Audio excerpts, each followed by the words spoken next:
예, 시청자 여러분 안녕하십니까? 공정 모임의 이종배 대표 나오셨습니다. 또 불러주셔서 너무 감사드립니다. 이 대표 어디 그동안에 어떻게 지내셨어요? 저번에 방송 나가고 전화도 많이 이제 받았었고요. 그리고 이제 감사하다는 이제 소장님께 감사의 말씀을 전하는 분도 많으셨고, 그 이제 좀 말씀드리고 싶은 에피소드는 아니고 이제 그 저희가 이제 고시생 모임이 생기고 2015년도에 생겼거든요. 생기고 활동을 쭉 이제 해오고 있었는데, 제가 2016년부터 대표를 맡아서 쭉 해왔는데, 그 2016년도에 미국에서 미국에 이제 어릴 때 이제 부모님 따라 유학을 가서 이제 영국에서 대학 나오고 이제 20대 후반 정도 되는 친구인데, 이 친구가 2016년도에 사법시험 전치 운동을 하겠다고 한국에 온 거예요. 자기는 그 고시를 사법시험을 공부하려고 시험 치려고 하는 것도 아닌데? 아니요. 했어요? 했는데 막상 이렇게 검색을 해보니까 없어질 없어질 위기니까 자기 사비로 비행값 들여서 이제 여기 전치 운동을 하러 온 친구가 있습니다. 굉장히 이제 열심히 전치 운동을 했었는데 그 친구가 뭐 전화가 온 거예요, 저한테. 와가지고 미국에 계시는 아버지가 이 방송을 보고 저기 이제 출연한 그 고시생 모임 대표 너 아는 사람 아니냐라고 해가지고 그 아버지한테 전화를 받았다 그러더라고요. 그 친구는 지금 영국에 있습니까? 아니, 지금 한국에 있습니까? 아, 미국에서 나고 왔다. 예, 그래가지고 그래 이제 출연했다. 그렇게 얘기를 하면서 했는데, 그래서 이게 그 소장님 방송이 글로벌한 방송이구나 느끼게 됐었고요. 그래서 뭐 아버님한테 한번 영상 편지라도 그 아버님, 미국에 계신 아버님, 그 방송을 봐주셔서 감사하고요. 그 아드님이 이 사시가 폐지됐더라도 그 정도의 이 사회에 공동체에 기여하는 정신이라면 뭘 하더라도 성공할 거라고 믿어 의심치 않습니다. 아드님 격려 좀 해주십시오. 저희 방송 봐주셔서 감사합니다. 예, 감사합니다. 자, 근데 또 난데없이 이렇게 영상 편지도 했네. 자, 그간의 그 숙명여대 사태가 지금 여고 사태가 어떻게 돼가고 있어요? 지금 이제 그 교무부장은 이제 구속이 됐고요. 쌍둥이 자녀는 기소 의견으로 검찰에 송치가 됐는데, 그래서 이제 숙명여고에서는 이제 사회적 파장이 워낙 크니까 0점 처리, 성적 지금까지 받은 성적을 0점 처리하고 또 퇴학시키겠다라고 언론에 얘기를 했는데, 그 숙명여고 학부모 얘기를 들어보니까 아직 아무런 조치를 취하고 있지 않다 그러더라고요. 그러면 퇴학이 되면 다른 학교에 가서 전입이 불가능하죠? 그렇습니까? 요즘에는 입학을 할 수 있죠. 그게 딴 학교로 가서 입학은 가능합니까? 근데 이제 교장이 허락해야 되는 걸로 알고 있습니다. 퇴학시킨 학교의 교장이 동의를 해줘야 다시 이제 딴 학교에 입학이 가겠다. 그러면 성적이 0점 처리가 되면 그럼 그 학생들은 뭐 내신을 가지고 대학을 가는 거는 불가능하네요. 그래서 그게 어떤 문제가 있냐면요. 그 자퇴를 하게 되면 0점 처리가 안 됩니다. 자기가 받은 점수를 그대로 다른 학교 가서 이제 활용할 수가 있고, 근데 퇴학을 당하면 이제 0점 처리가 돼요. 0점 처리가 된다. 그래서 그게 이제 학부모들이 굉장히 그 부분에 민감해가지고 자퇴하겠다 그러니까 자퇴 안 된다. 퇴학시켜라 이래가지고 학교에서는 퇴학을 시키겠다고 하고 있는데 지금 안 시키고 있어요. 우리나라 학부모들만큼 성적에 민감한 만큼 공정성을 또 세상에서도 같이 추구하면 한국이 지금보다는 한 몇 배는 더 좋아졌을 건데 굳이 자기 자식들 문제가 그렇게 터졌을 때만 분노하거나 또 자기가 피해자야 될 가능성이 있는 부분에만 좀 선별적으로 분노하는 것 같아요. 그 부분이 좀 아쉽죠. 그래서 이 학부모의 힘이라는 게 굉장히 큽니다. 제가 학부모 단체를 이끌고 있는데 보면 학부모 힘이 굉장히 크고, 이런 우리 이제 학부모 힘들이 어떤 사회 곳곳에 어떤 부조리한 부분에 대해서 목소리를 내주시면 소장님 말씀하셨다 정말 살기 좋은 사회가 지금보다는 훨씬 더 그렇게 되지 않을까라는 생각이고, 뭐 그러한 사회가 이제 목소리를 계속 내몰아서 되지 않을까 뭐 그렇게 생각을 합니다. 자, 그리고 그렇게 숙명여고 그 집회하는 과정에서 무슨 전교조가 고발하겠다고 뭐 예고를 했다며요? 이 부분도 제가 꼭 말씀을 드리고 싶은데요. 저희는 이제 전교조 이번 숙명여고 사태 그 중심에 그 교무부장이 있는데요. 그 교무부장이 정교조 이제 소속이라는 얘기가 많았었습니다. 많았었고 지금 그 조전혁 의원이 공개한 그 명단이 인터넷에 떠들고 있어요. 근데 그 명단을 확인해 보니 그 교무부장 이름이 있더라고요. 그래서 저희는 교무부장이 정교조 소속이구나라고 생각을 했고, 그리고 이번에 숙명여고 사태가 사회적으로 워낙 파장이 크지 않습니까? 그러면 자기 소속 회원이 저지른 그런 비위 사건, 내신 비리에 대해서 당연히 단체 차원에서 국민 학생, 학부모, 나아가 국민들에게 정중하게 사과를 하고 다시는 이런 일이 일어나지 않도록 재발 방지 약속도 하고 이게 저는 도리라고 생각합니다. 이게 뭐 좋고 나쁘고의 문제는 아니고 당연히 단체로서 해야 될 도리라고 생각하는데 정교조 측에서는 이건 개인의 어떤 문제이고 개인의 문제를 우리가 왜 사과를 하냐라는 입장이더라고요. 그래서 저희가 정교조 거기 사무실 앞에 가서 대국민 사과하라는 이제 시위를 했죠. 시위를 기자회견을 했고 그때 이제 저희가 기자회견하면 항상 기자들한테 보도자료를 배포를 합니다. 보도자료 배포할 때 제가 이제 인터넷에 떠도는 그 정교조 교사 한 5,000명 정도 되는 그 명단을 첨부를 했습니다.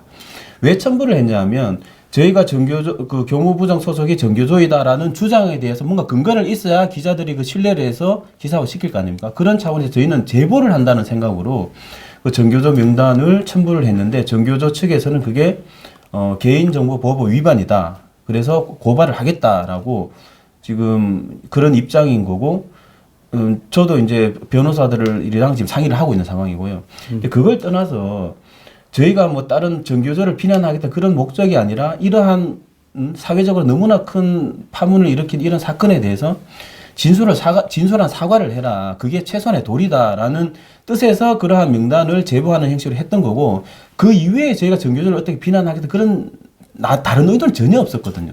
그걸 알면서도 고발을 하겠다라는 건 어떤 저희가 최전선에서 어떤 공정한 정치 확대를 주장하고 있고 정교조는 수능을 자객고사화하겠다. 자객고사라는 말은 없애겠다는 말이나 마찬가지거든요.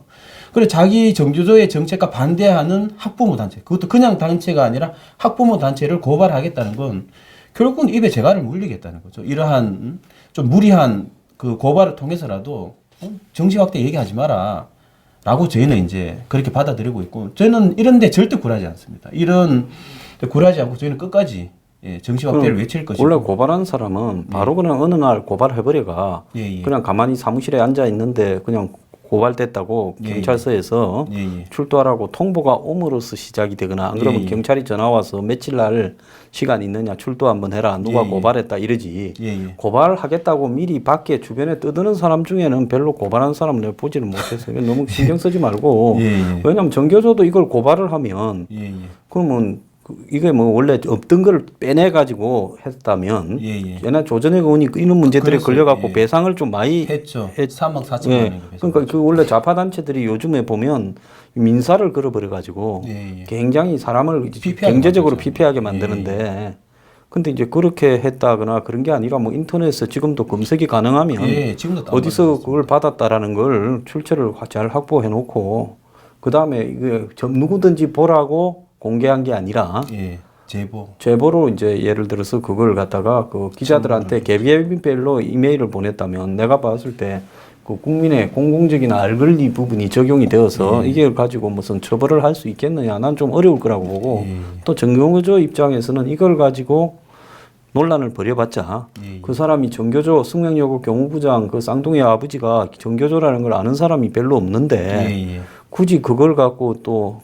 논란이 되었다라고 하면 정교조 이미지에도 별로 좋을 게 없죠. 근데 여기 교원단체들이 이 문제에 대해서 뭐 각각 입장을 밝혔나요? 밝혔습니다. 한국교총은 뭐라고 했어요? 교총은 그때 이제 어떤 대의원 회의를 통해서 이런 문제에 대해서 좀 사과까지는 아니지만 어쨌든 유감을 표명하고 어떤 철저하게 재발 방지를 해야 된다라는 그런 입장 표명이 있었고 정교조만 없습니다. 입장 표명을 안 했어요. 또 한 개 더 있죠. 좋은 교사 운동이라는 거기 교사 단체가 있습니다. 거기서도 성명을 발표해서 너무 참담한 심정이고 이 부분에 대해서 어떤 사과 입장을 밝혔거든요. 정작 이제 사과를 저희가 요구하고 있고 사과해야 될 정교조만 아무런 입장을 내지를 않고 있고, 이 부분에 대해서도 제가 말씀드리고 싶은 게 그 최근 사례이기 때문에 제가 말씀을 드리면 그 민주노총에서요. 예. 민주노총 회원이 김천시 공무원 뺨을 때리는 사건이 있었습니다. 최근에. 나도 본 것 같아요. 예. 예. 뺨을 때려 가지고 즉시 민주노총 단체 차원에서 사과를 하고 재발 방지를 약속하는 성명을 발표했거든요. 예. 이거는 저는 그래 당연하다는 겁니다. 그 경호부장이 워낙 큰 사회적으로 국민들을 분노하게 만드는 사건을 일으키지 않았습니까? 그러면 지금까지 어떤 내신 비리에 대해서 어떤 교원 단체로서 책임지는 모습 그리고 지금까지 전교조가 네. 이 학교에 무슨 뭐 이 학사 이런 비리, 네. 뭐 조작, 그리고 또 이런 부패 이런 데 대해서는 입장을 많이 이야기를 해왔지 않아요? 전교조가? 그렇죠. 예. 원래 만들어진 목적도 그런 거였고. 예, 참교육 아닙니까? 예, 그래서 그런 부분에 대해서 전교조가 간섭도 하고 많이 예, 예. 떠들어왔죠. 예, 예. 예. 그런데 지금 이 정작 자기 소속 회원이 있는 이 큰 파장을 이렇게 내신 범죄에 대해서 아무리 입장을 내고 있지 않으니까 과연 이제 학부모나 국민들은 어떻게 전교조를 바라볼까? 이 부분에 대해서도 전교조가 뭐 귀 닫고 그냥 그렇게 갈 수 없습니다. 특히나 교사 단체지 않습니까? 예. 그리고 교사 단체가 지금 학부모 단체를 고발하겠다. 이게 과연 국민들이 어떻게 받아들일지 저는 예 그렇습니다. 예. 그 저기 전교조가 제발 고발을 해야 될 건데 고발할 것 같지가 않네 내가 볼 때는. 예. 자 그런데 예, 예. 지금 이제 이번에 이 숙명여고 사태에서 우리가 핵심적으로 파악해야 될 부분은 예, 예. 이 사건이 결국은 이제 이 대학 입시라는 예, 예. 이런 그 무엇보다도 공정하게 관리돼야 될 학사 행정에 대해서 비리를 저지르기가 대학 입시에 관련 있는 예. 결국 내신이 예. 대학 입시에 결정적이지 않아요? 그렇죠. 그러면 그 부분에 대해서 조작이 이루어지는 부분이 예. 여태까지 이런 일이 없을 거다라고 했고 잘 적발이 안 되잖아요, 이런 일들이. 그런데 재작년인가 그 수피아 여고 예. 광주에서 예. 선생이 좀 성적을 조작해 준 게 있었죠. 예, 예. 그 내용 잘 아시죠? 예, 그 이제 굉장히 유명한 사건입니다. 이게 이제 크게 이제 숙명여고처럼 크게 알려지지 않았지만 굉장히 유명한 사건인데 그 보통 지금 웬만한 학교는 다 일어나고 있는데요. 그 보통 고등학교는 성적 우수 학생을 특별 관리를 합니다. 왜 특별 관리를 하냐 하면 이게 어떤 수시 제도의 핵심적인 문제점인데요. 왜 특별 관리를 하냐 하면 그 고등학교는 실적이 필요하지 않습니까? 뭐 서울대 몇 명 보냈다, 어디 스카이 몇 명 보냈다, 그 실적이 필요하지 않습니까? 그러면 예전에 수능 때는 수능 점수만 잘 받으면 됩니다, 학생. 그 수능 점수 잘 받도록 이렇게 애들 우리 학생들을 교육시켰으면 되는데 지금은 학생부가 80%입니다. 수시가 80%이기 때문에 학생부로 이제 명문대에 가는 겁니다. 지금 체제에서는. 그러면 학생부는 교사가 적어줍니다. 교사가 적어주는데 그래서 학생부는 3년 동안 관리가 잘 돼야 되기 때문에. 자, 그러면 거기 적히는 내용이 내신 성적이 몇 등이다라는 그 성적표도 첨부될 거고. 그렇죠. 등급이. 예, 그다음에 이 학생의 품성에 관해서 그런 것도 품성이 기록되죠. 어떻다. 예, 예, 태도. 이런 것도 갖고 있고 상벌 사항도 기록이 될 그렇죠. 거고. 예. 그다음에 또 또 수상, 학생이 어디서 동아리. 외부에서 가서 무슨 수상했거나 봉사했거나 이런 것까지 기록되어서 그걸 이제 종합적으로 학생 종합부라고 예. 그 학생부라고 학종이라고 그렇죠. 이야기하면서 그걸 가지고 이제 이 정시가 아닌 수시로 80%의 대학을 갈 때 예. 그걸 갖다 주로 보면서 대학이 선발한다는 거 아니에요? 맞습니다. 그러면 이걸 어떻게 득점화해서 예. 예? 이 수많은 사람들이 내용이 다 다를 건데 예. 각자가 다른 이 내용을 어떻게 객관적인 지표로 뭐라고 그러나 포인트화해가 니는 합격, 니는 불합격을 할 수 있을까요? 그래서 그게 그렇기 때문에 그 이제 학종 같은 경우에도 첫째는 내신을 잘 받아야 됩니다. 예. 내신을 잘 받아야 되고. 근데 뭐 예를 들어서 서울대학을 간다 하면 내신은 다 뭐 1, 2등급일 거 아니에요. 예. 그러니까 내신은 다 비슷비슷할 거다. 그렇죠. 예. 공부 잘하는 사람 굉장히 많잖아요. 예. 공부가 제일 잘하는 게 제일 쉬운 건데. 예. 그럼 공부 잘하는 사람이 굉장히 많았을 경우에 그걸 갖다가 서로 간에 변별력을 내는 부분은 뭐예요? 그건 이제 그래서 학종을 선호하는 이유가 뭐냐면 대학에서 특목고 학생을 많이 뽑습니다. 내신 낮아도. 왜냐하면 특목고 예를 들어 뭐 자사고나 특목고 갈 정도 되면 뭐 집에 재력도 있고 또 공부도 어느 정도 뭐 보장이 되고 하니까. 근데 보십시오. 예를 들어 일반고 뭐 저 지방에 있는 일반고 1등급이랑 그다음에 특목고 3등급이 서울대 원서 내면 특목고 3등급이 붙습니다. 그러면 실제로 그렇게 그렇죠. 많이 격차가 있어요? 있죠. 그래서 저희가 그러면 왜 지방고의 1등급은 1등급인데 내신이 이거 떨어뜨리고 왜 특목고 3등급을 붙이냐라고 얘기를 하면 이 학생은 내신은 낮지만 다른 비교과를 잘한다. 예를 들어 뭐 동아리 활동도 잘했고 뭐 독서 활동도 잘했고. 뭐 시골에는 뭐 비교과가 별로 없으니까. 예, 그렇죠. 그래서 입학사정관한테 뭐 물어봐도 대답은 안 해주지만 그 사람들의 논리는 뭐냐면 그런 내신 성적이 아닌 다른 비교과를 잘하기 때문에 우리 붙였다고 하면 어떻게 이 제기를 할 수 없어요. 입학사정관이 그렇게 봤다는데. 그래서 이게 문제점이 뭐냐면요. 정성평가의 문제점인데 정성평가라는 말도 좀 풀어서 좀 하세요. 네, 정성평가는 뭐냐면 요즘 그게 학술 이거 예. 입시 용어가 복잡해가 예. 설명 안 해주면 이 예. 입학 대입 자식 두지 않은 부모는 뭔 말인가 몰라요. 예, 예. 정량평가가 있고 정성평가가 있는데 쉽게 말씀드리면 수능 같은 경우에는 점수가 딱 나타나지 않습니다. 그건 정량으로 하는 거죠. 그렇죠. 양으로 한다는 겁니다. 예. 그 정성평가는 뭐냐 하면 그 주관이 어떤 사람이 주관이 들어간다는 그 왜 정성이라고 했어요?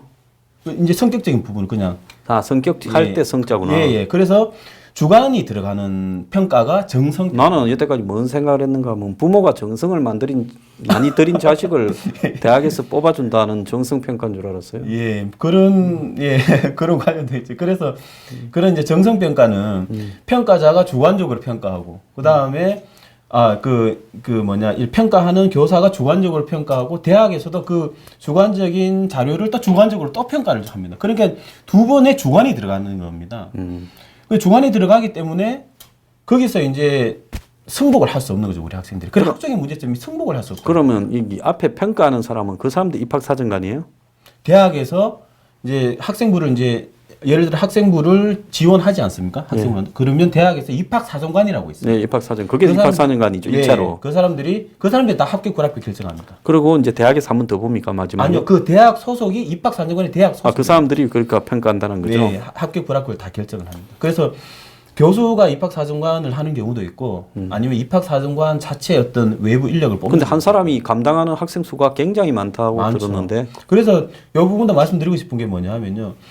그 입학사정관 측에서는 우리는 학생부만 봐도 그 학생의 잠재력, 발전 가능성을 볼 수 있다 그러거든요. 잠깐 생전에 보지도 듣지도 못했던 아를 종이로 보고 종이 쪼가리로 그것도 웃긴데. 애를 다 알 수 있다는 거예요? 예, 그것도 웃긴데 15분 만에 그걸 봅니다. 다. 15분 만에. 한 2, 30장 되는 서류를 15분 만에 보고 합격 불합격을 결정합니다. 그 사람이 한 명이 무슨 심사위원이 여러 명이 있어서 거기서 하는 것도 아니고 예. 한 명이 그렇죠. 그걸 보고 합격 불합격을 예, 결정하는 예.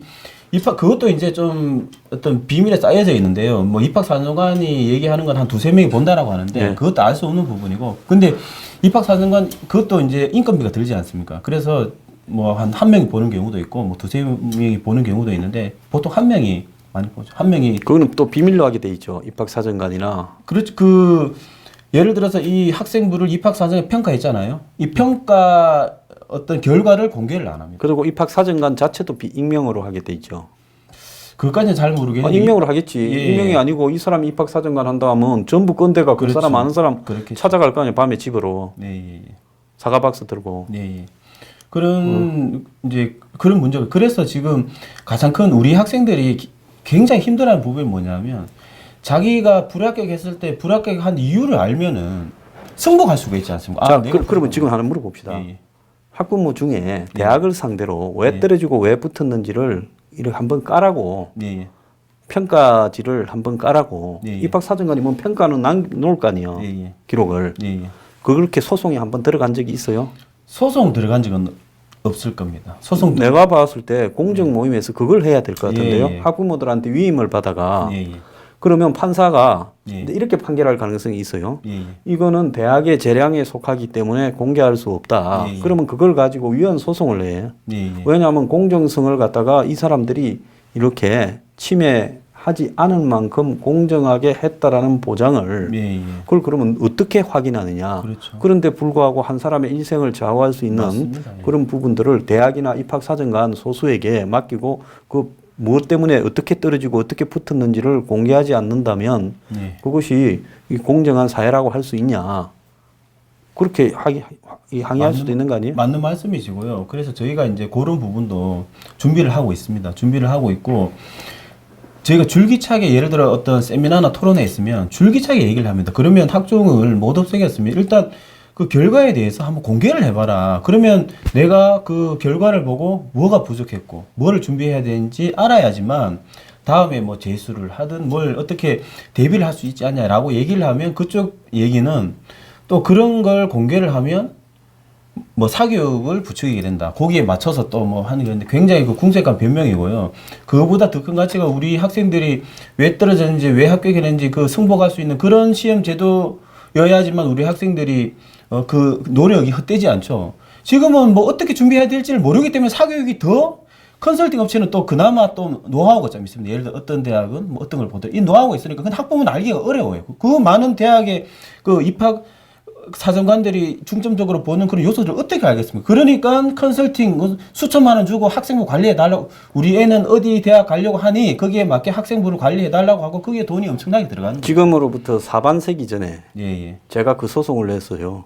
예. 내가 서울대학교의 대학원의 자치회장으로 있었는데 예. 나하고 가까운 이 후배들이 대학원에 들어오려면 그냥 다 교수 중에 한 명이 제보를 해서 보지도 안 하고 꺾은데 이름만 보고 그래가 교수 중에 한 명이 비공식적으로 양심 선언을 했어요. 그래서 내가 이거 도저히 못 참겠다 해서 변호사 비용을 이렇게 내가지고 변호사를 고용해가 서울대 이 총장을 상대로 소송을 냈어요.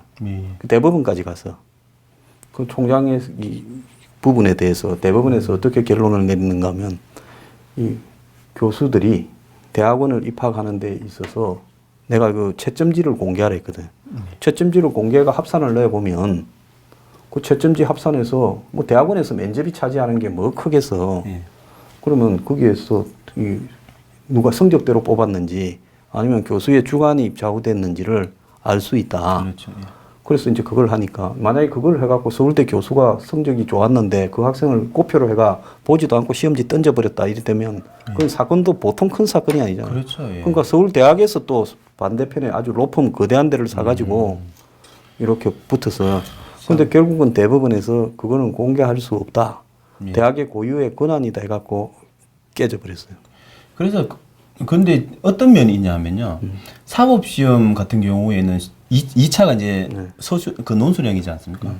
2차 시험지를 볼 수가 있습니다. 아, 내가 보자고 요구를 하면 그 기간이 있어요. 그래서 자기가 그 2차 시험 예를 들어 떨어졌잖아요. 뭐 합격한 사람은 볼 필요가 없겠죠. 떨어진 사람은 법무부 가서 신청을 해서 그럼 자기가 막 그 8면을 씁니다. 8면을 스스로 막 쓰는데 그걸 법무부가 한번 보여줘요. 자기 쓴 걸. 그거는 보면 자기가 보통은 다 수긍한다 그러더라고요. 내가 이렇게 썼으니 이번 떨어졌건 다 수긍한다 그러더라고요. 그래서 그 이제 소장님 차례도 마찬가지고요. 학생부 정합니다. 학생부 공개하면 됩니다. 이게. 그래서 지금도 제가 이제 그 말씀드리고 싶은 부분이 학종은 없어져야 되겠지만 없어지기 전까지라도 이 평가 우리 학생들이 왜 떨어졌는지 왜 붙은지 알 수 있도록 공개하기를 제가 지금 입시철이잖아. 입시철. 그러니까 입시철에 보면 그냥 학교에서 그냥 원서 내라 하면 그것도 비싼 전형료가 비싸잖아요. 전형료 장사도 학교가 수십억 번다며. 그렇죠. 그렇게 전형료 받아가지고 이 사람은 되고 이 사람은 떨어졌다고 통보하면 당사자는 아무런 확인할 방법이 없잖아요. 굉장히 막막할 단지 그 사람들이 이렇게 크게 항의하거나 이렇게 싸우지 않는 이유가 그냥 수시니까 자기 마음속에 되면 그냥 로또 잡았고 그렇죠. 안 되면 뭐 그만이다. 정확하게 말씀. 이런 식으로 하니까 그 떨어진 당사자들도 또 한 군데만 하는 게 아니라 여러 군데 넣으니까 그래서 뭐 그 떨어진 부분에 대해서는 에이 뭐 안 됐네 이렇게 생각하지 그걸 가지고 자기가 불이익을 당했는지 무슨 어땠는지를 끝까지 한번 까서 보자고 하는 사람이 없는 거 아니에요?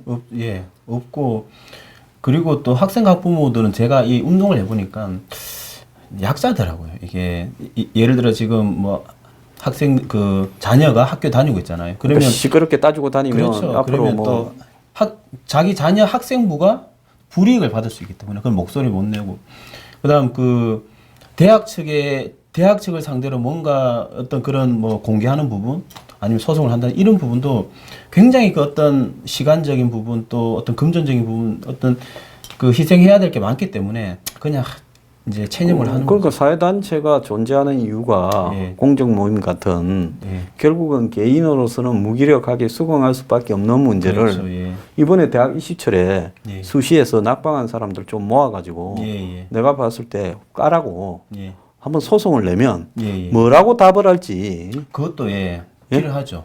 예, 맞습니다.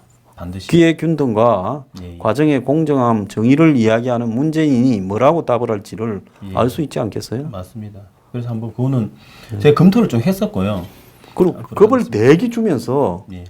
예? 접수 받아서 까겠다고 해야 그나마 좀 조심이라도 한다고. 맞습니다. 예. 그러지 않겠어요? 나는 예, 예. 제가 봤을 때 이 수시로 뽑히고 떨어지고 하는 부분에 예.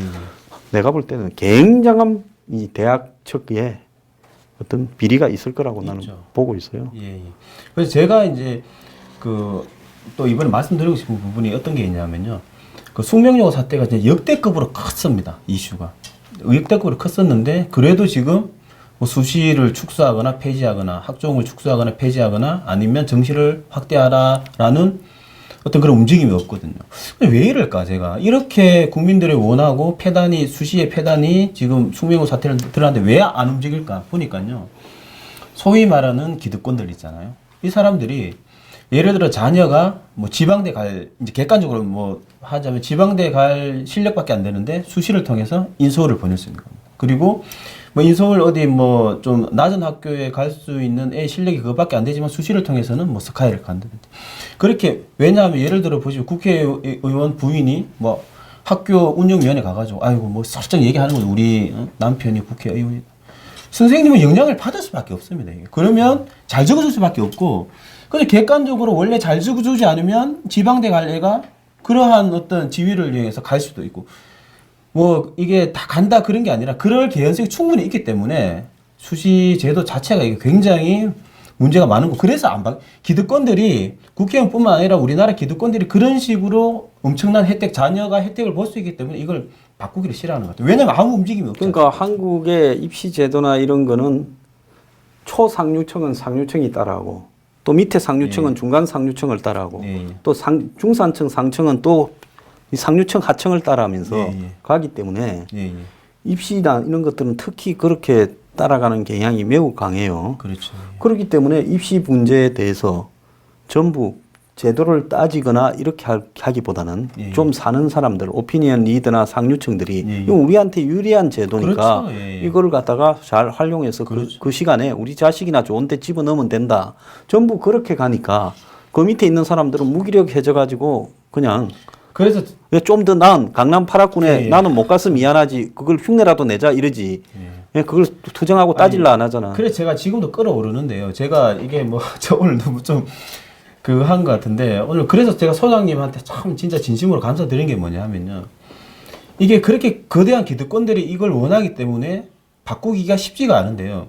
오피니언 리더라는 분들도 입을 닫고 있습니다. 이제 누가 이러한 문제에 대해서 지금 그러면 언론사에 논설위원이나 뭐 고문이나 이런 사람들이 이 대학교 입시가 얼마나 야바인가 그리고 거기에 얼마나 기득권층의 이 힘이나 이 인적 네트워크 이런 것들이 또 돈이 하고, 정보가 작용하는가 하는 부분에 대해서 아무도 글을 안 쓰잖아. 그래서 지금 방송이 제가 자꾸 띄워주려고 하는 게 아니라 굉장히 중요합니다. 이게 지금 당장은 뭔가 변화가 없는 것 같이 보이지만 이 울림들이 계속 나비효과처럼 퍼지면 뚝이 무너지듯이 저는 분명히 그런 공정사회가 올 거라고 보고 그래서 굉장히 가치가 있고 굉장히 제가 감사하게 생각하고요. 이 목소리는 계속 내셔야 됩니다. 이종배 이 대표가 오기 전에 내가 블로그를 쓰고 이 유튜브 하기 전에도 대학 입시를 간결하게 투명하게 이렇게 공정하게 하라고 블로그에 글도 쓰고 시간이 날 때마다 내 이 뉴스 브리핑에서 굉장히 한 열 몇 번을 아마 내가 이야기를 했을 거예요. 대학 입시 제도가 이래 가서는 안 된다. 상류층의 담합이다.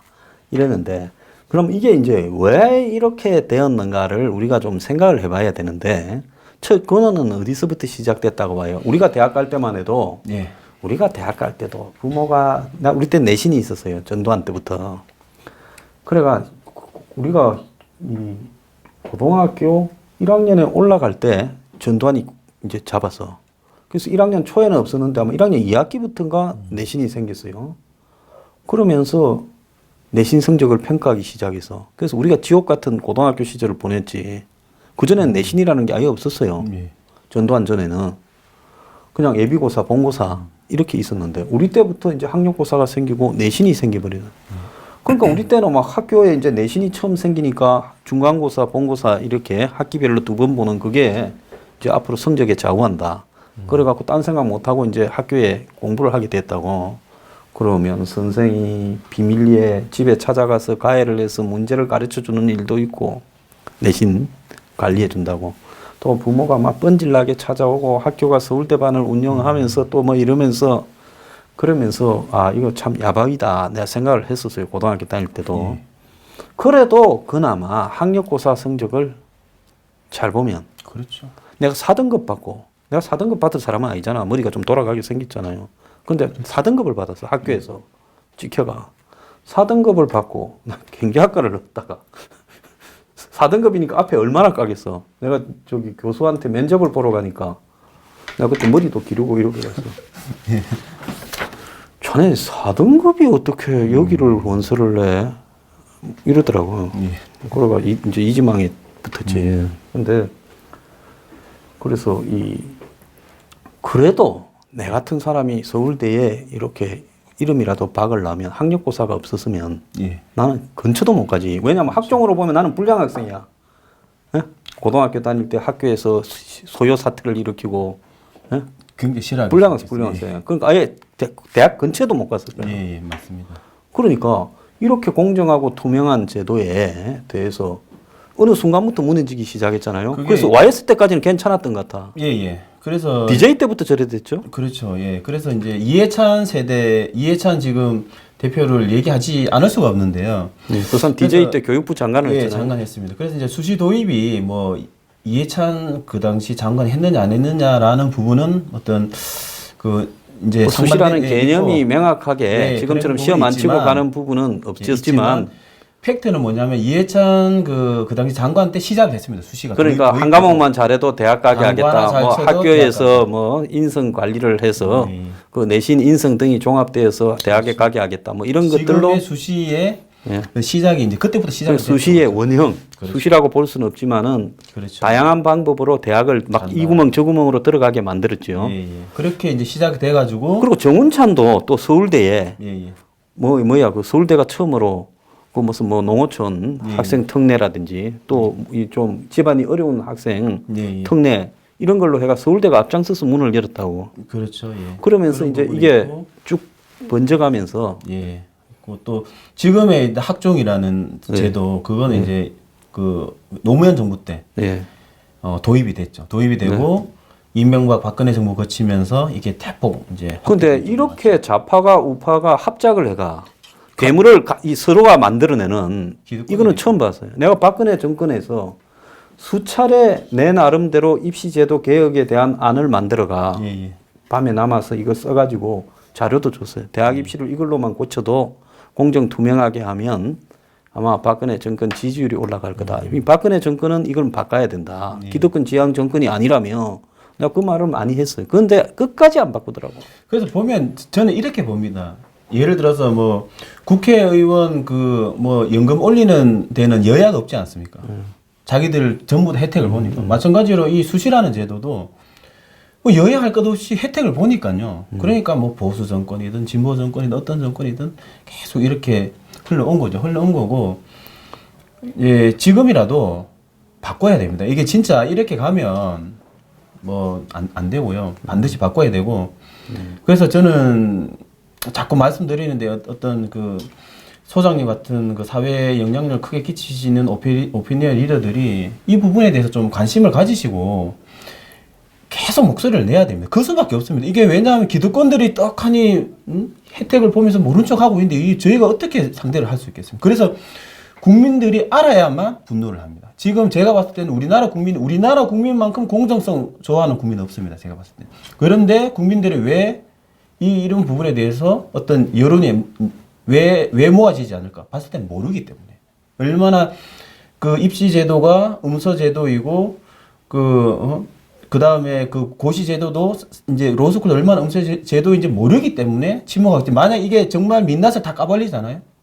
진짜 저는 밀란 수준의 어떤 그런 어떤 여론 폭발이 일어나지 않을까 그런 생각이 있고 그 깨우는 일을 좀 부탁드리겠습니다. 아니 그 공정 모임에서 열심히 하고 나는 이거 이야기를 항상 해왔어요. 사회 기득권이 좌파 우파 할 것 없이 정책을 결정하는 사람들이 그 사회에 아주 상류 기득권층이니까 이 사람들이 점점 처음에는 인성을 위해서 또 공부만이 아니라 다른 걸 잘해도 대학을 가게 한다.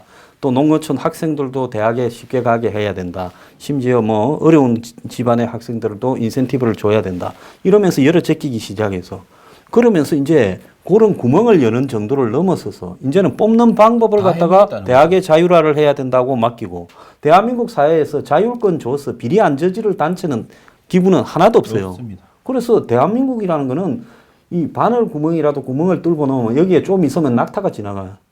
그렇게 되는 게 대한민국의 부패 비리 구조인데 이걸 갖다가 좌우파가 합작으로 해가 그야말로 거대한 이제는 손을 댈 수 없는 괴물을 만들었고 괴물이 되다 보니까 점점 있는 집의 상류층에 그래도 기득권의 집안의 자식들이 대학을 좋은 데 갈 수 있는 쉬운 방법이 되다 보니까 이제 이걸 갖다가 오피니언 리더라고 목소리를 낼 수 있는 사람은 아무도 여기에 대해서 목소리를 안 내는 거예요. 그렇게 돼버리니까 이 제도가 마치 뭐 이 공정한 제도인 것처럼 하고 여야 간에도 논쟁이 안 벌어지는 유일한 건이 대학 입시야. 대학 입시. 한국당이 대학 입시 가지고 문정권 비판하는 거 봤어요? 문정권이 야당일 때 대학 입시 가지고 박정권을 비난하는 거 봤어요? 근데 이번에 보면 문정권이 다시 한 40% 정도를 이렇게 김상곤이 있을 때 막판에 30%입니까? 그거 저기 정시를 늘리라고 압력을 넣다가 김상곤이 나가버리고 그리고 또 나가고 나니까 슬그머니 또 그런 게 또 별로 없어졌어요? 없어졌고요. 그래서 제가 이제 굉장히 심각하게 받아들이고 있는 부분이 이제는 그 어떤 음서제의 완성이 된 것 같아요. 뭐냐 하면 자, 문정권이 그러면 30%라고 이렇게 10%더 늘리라고 한 거는 학부모들의 불만을 적당히 무마하는 모습을 보이면서 자신들이 공정한 척 보이려고 한 거예요. 뭐예요? 그렇게 보일 수밖에 없죠. 왜냐하면 그 자기들이 이제 공론화 어떤 시민 사회적 합의를 만들어서 뭐 한번 시민들을 물어보겠다. 이 대입제도를 어떻게 할지. 그래서 제가 이제 그 공론화 과정에 참여를 했습니다. 참여를 했는데 그 공론화 과정에서 나온 게 뭐냐면 1안이라고 저희가 제안한 안인데 정시를 45%까지 확대하는 안이었습니다. 그게 52.5% 지지를 받아서 1위를 했습니다. 그러면 1위를 했으면 그 다수의 의견이고 사회적 합의지 않습니까? 사회적 합의를 하기 위해서 한 거니까. 그런데 그게 무슨 2등이 48.5%가 그랬었습니다. 그래서 그게 오차 범위 있다라면서 무상한 그 핑계를 대면서 그 1위 45%를 무시해버리고 막판에 김상곤 장관이 30%만 높이겠다라고 발표를 했거든요. 그런 부분에 보면 제가 봤을 때는 좀 깊이 있는 말씀을 드리면 교사단체나 대학에서 하는 말이 30%까지는 자기들 용인을 해줄 수 있다는 거예요. 청와대 오다가 30%였겠죠. 예, 근데 더 이상은 안 된다는 거예요. 근데 그 저변에는 왜 그러면 30%일까라는 부분이 있는데 뭐가 있냐면 지금 보십시오. 수시가 80%잖아요. 수능은 20%밖에 안 됩니다. 근데 만약에 지금 교사들이 수능 수업을 한다. 그러면 학생들이 아 지금 뭐 하시냐고. 수시가 80%면 수시 준비를 시켜 주셔야지. 왜 수능 이런 말이 나오거든요. 그런데 수능이 만약 50% 돼 보십시오. 아니면 60% 되면 학교에서는 수능 준비를 안 시켜줄 수, 그러니까 20%면 안 시켜줘도 되는데 수능이 50% 이상 올라가면 수능을 준비를 시켜줄 수밖에 없는 거예요, 학교에서. 그러면 교사들이 그때부터 수능 공부를, 왜냐면 가르치려면 알아야 되는 거예요. 그때부터 막 교사들이 막 공부를 엄청 해야 되는데 이게 지금은 밖에 가서 다 하는데. 그렇지. 근데 지금은 평가만 해요. 숙제 해오라 그러면 숙제 해오자는 그 평가만 해서 그게 학생부에 올라가고 그게 대학 자료로 쓰이는 겁니다. 자, 이런 이야기는 지금 뉴스 브리핑이 아니면 어디서 들을 수 없는 이야기일 거라 봅니다. 자, 일부 마치겠는데요. 조선이 망한 게요. 이시 조선이 망한 게 어디서 망했는가 하면 조선의 초반에는 중국보다도 더 완벽한 과거 제도를 이렇게 조선이 실시를 했어요. 그래서 재능 있는 사람을 관료로 발탁을 했는데 이제 점점 조선 후기로 오면서 무슨 뭐 별별 과거가 다 생겼어요. 뭐 진사 생원부터 시작이다. 그러니까 전 양반의 과거 입시화를 만들어 버리면서 결국은 조선 시대가 끝이 나버려요. 국가가 그 관료 시스템이 무너져 버리면서 공정성이 무너지면서 이제 전부가 이렇게 양반들이 다 과거에 급제를 하고 배설을 사니까 이제 또 상놈이나 양인들이 나도 양반을 살란다 하고 양반까지 사면서 이제 국가가 유지되려면 이 계급 제도에서는 양반이 숫자가 작고 양반 위에는 이제 귀족층이고 그 다음에 양반 밑에는 또 양민이 많아야 되고 그리고 그 밑에 노비가 받쳐야 되는데 이게 이제 역삼각형이 되어버리니까 조선이 그냥 무너져 버렸다는 거예요. 예, 그래서 이게 이 공정한 어떤 이 평가 제도가 무너진 사회는 결국은 그 사회 자체가 존립이 될 수 없다. 그런 관점에서 바라봐 줬으면 좋겠습니다. 오늘 1부 마치겠습니다. 주말 잘 보내십시오.